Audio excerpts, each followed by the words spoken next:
welcome! I am so excited to be introducing you to the incredible Chris Johnson. Chris is the vocal coach to vocal coaches. And in this video, he's talking about something very important, vocal health and how to know if you're harming your voice. So you've got to watch this video, but I also have to let you know that we've got a full course from Chris inside the Singeo members area that will teach you the fastest way to improve your voice. And you can access that for free by clicking the link below. So there are lots of tips for vocal health out there, tons of it, to do with hydration, which is completely relevant. Yes, drinking enough water definitely makes a voice feel better, but lots of other things to do with diet or vocal use and load. They're all very individual. So what we're going to do in this video is to give you some things that you can monitor to see how your vocal health is doing day to day.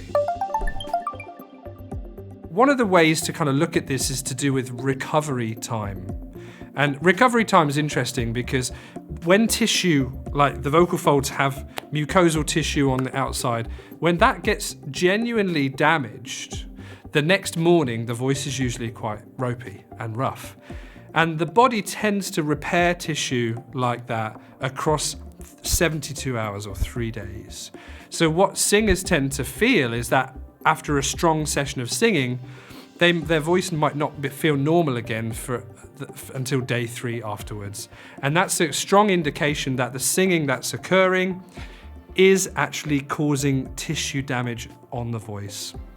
So if that's you, if you feel like your recovery time is getting towards 3 days, then it is time to look at the technique, maybe with a teacher or some kind of advice, to try and work on the technique so that it doesn't take that recovery time. That maybe one might get a bit tired after singing for an hour, but the important thing is it largely back to normal by lunchtime the next day? If it is, that's kind of saying that yes, the voice might have got a bit inflamed and a bit tired during the singing, but it's not so much of an unmanageable load that it's actually causing proper tissue damage. Okay, so that's one really important thing. 3 days or by the next morning, okay? Now, one way to look at this, if you are suspecting that maybe you do have inflammation on the voice or some damage that's getting a little bit out of control, then one thing that tends to leave us as a register is falsetto. And something very soft and quiet. Ooh, that kind of very, very quiet sound. Okay, so when the vocal folds are inflamed and they're struggling, that sound is quite hard to achieve, and it either doesn't come out like that, fits and starts, clunks together, or you have to sing much louder in order to make any kind of sound there work. Okay, so for you, that could be a quick little check.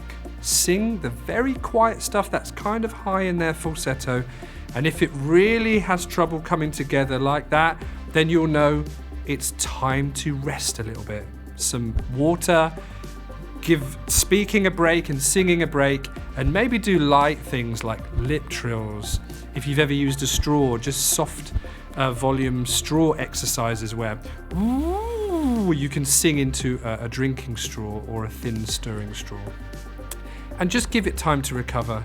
But if all that keeps happening regularly, you probably need to go and find some advice from either a vocal coach who works with recovering singers or rehabilitation, or just go and get checked out with a voice doctor like an ENT or a laryngologist.